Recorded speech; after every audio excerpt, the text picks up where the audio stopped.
May I have your name, please? Alon Aboutboul. Your role in this picture was? Arthur. I played Arthur. You played Arthur. Were you also involved in the creation or the? No, no. Actually, it was 2 years ago. I think they came here and we saw Maktub in a private screening, and I thought these guys are amazing. And after the screening, I immediately approached them and said that I would love to be in their next project if it may, whatever. And next thing you know, we met in Israel and we felt it was appropriate and right, and they wrote this part and offered it to me, and I was happy to do it. It was fun to do and fun to watch. It's a great movie. It is a great movie. You play the role of a villain. How does that feel for you? Well, since in the last 10 years I live in LA and I play mostly villains because I think for a still American code, a villain is a foreigner, so I get to play a lot of them, all kinds of nationalities. But so I've been expert. I guess I've mastered it, and in Israel as well, I've done some horrendous villains. So, but this one is cute. I like him because he's a bad guy, but the whole movie is like a tale, and like all of the characters, it's like they wink at you. You know he's menacing and he's scary, and you could get scared, but you also know at the same time that he's not really scary. Even the conflict, everything. It's like these guys will sell everything for a joke, but a good one with meaning, with what we call for the JewTube, we can say musar askel. Yeah. So everything is laughable, and it reminds us of a great tradition of Jewish, I think, storytelling. Everything is laughable. They laugh about everything. Is there some risk in portraying a mafia in Israel? I don't mean to an Israeli audience, but outside of Israel, to show that there are mobsters and drug dealers and things? No. Israel is a society with everything.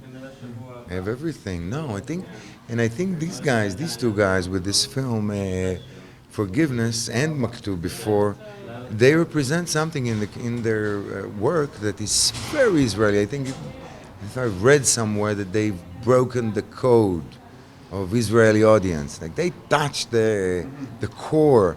And what is very interesting is that they have great amount of success in the world as well. That it was one of Netflix's best most viewed movies, and Maktub. So it's interesting, but they're very Israeli, and I think their cinema is Israeli. And for me, it corresponds with great comedians of the past in the 50s, when movies told stories, when it was about the story, less about special effects or action or yeah.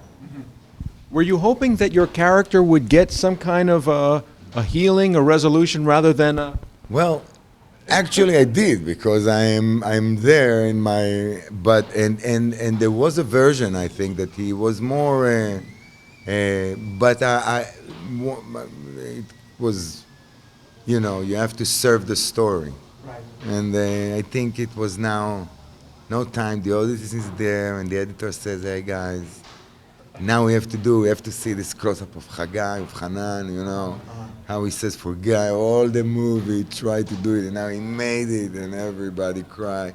So I think from that reason, story-wise, I think, okay, but it doesn't really matter to me. Yeah.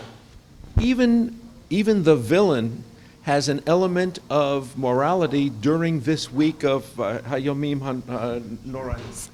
Which is a very how would I?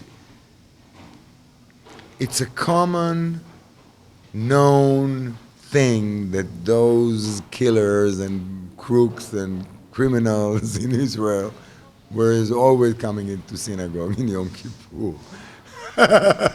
So this is reality, actually. And everybody has, its own codes. This villain, he doesn't kill. He doesn't want to kill before Yom Kippur. He got it all twisted. Is this a reason why many people are rejecting religion, do you feel?